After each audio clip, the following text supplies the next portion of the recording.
Hey everybody, now we're going to talk about the Republican Party. Um,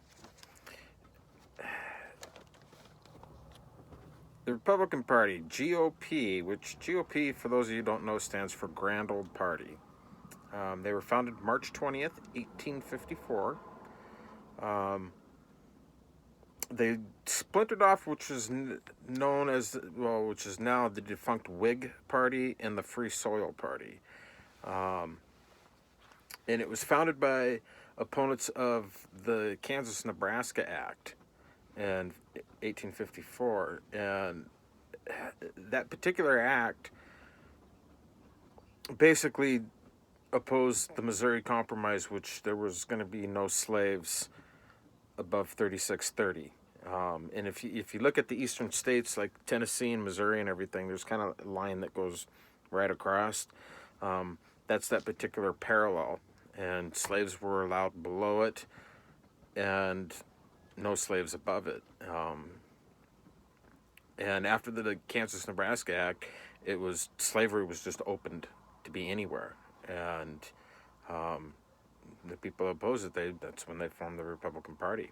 Um, there's been 19 presidents, the most of any party here in the U.S. They passed the 13th Amendment, which freed the slaves because they were an anti-slavery party. Um, they were completely opposed of it. Um, the Republican Party, they support classic, and this is when it first started, they supported classic liberalism, opposed slavery, and supported economic reform. Abe Lincoln was the very first Republican president, and um, after 1912, there was a little bit of shift in the party, and they moved more towards a right-wing ideology. After the Civil Rights Act of 64 and the Voters' Right of 65, there was another big shift, which I talked about in the previous video. And is what had happened is, even though the slaves were freed in 1865 and the 13th Amendment, the southern states that were former Confederate states, yes, federal law says they're free, so they were free. But the states, those particular states,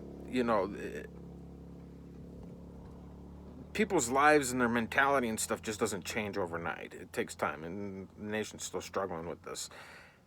Those particular states passed laws for people to vote, and it wasn't just your age.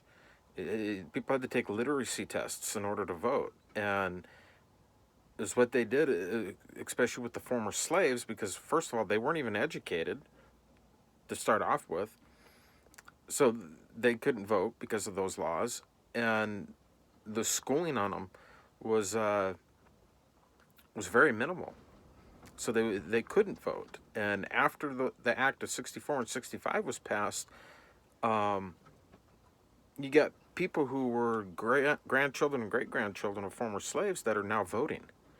And because of the oppression that they had, not only before the 1860s and the Civil War, but over the last 100 years, they started voting Republicans because there was more votes, more people were voting. And they basically voted out the Democrats and voted in the Republicans. So it was a big shift that was going on in the 1960s. Today, they support a conservative, more conservative, lower taxes, free marketing,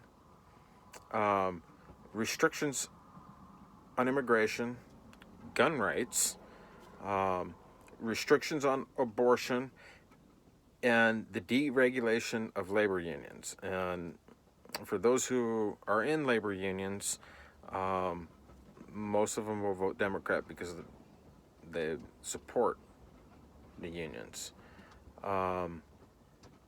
An interesting thing, they fought against the 18th Amendment, which was prohibition. In between 1919 and 1933, you couldn't drink any alcohol legally in any alcoholic beverage in the United States, and the Republicans fought against that. Regulating it, yes, but not the actual prohibition itself. And the main reason was because they could foresee what was going to happen, and that was actually the birth of organized crime, the moonshiners, all that kind of stuff that happened back then. And they fought hard to get the 21st Amendment, which repelled the 18th Amendment, to make alcohol legal again. And it didn't end organized crime, but it certainly put them dead in their tracks, because now what the mob, what their main source of income in the black market, which was alcohol, it was now legal. So they had to shift around and stuff. And yes, I'm sure they still exist today. During the Reagan era, there was a big push Reagan did for tax cuts.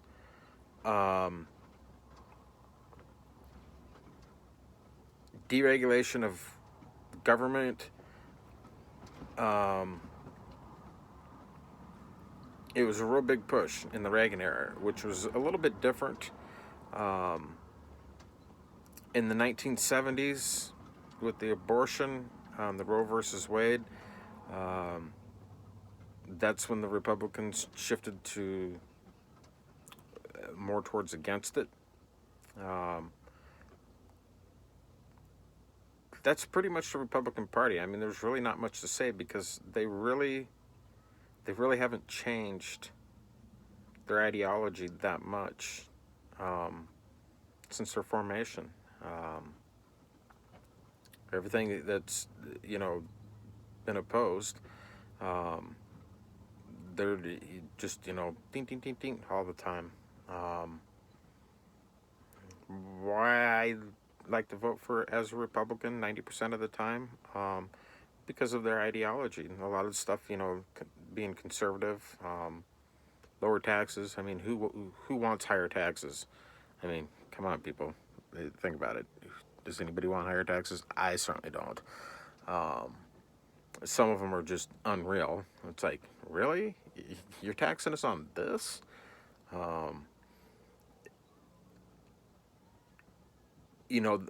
Having limited government,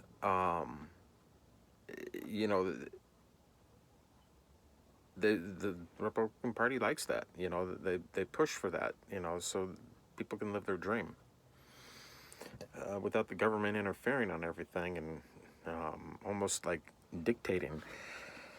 Our current president is Republican, and a lot of the stuff that he's doing is pretty much what the Republicans, stand for.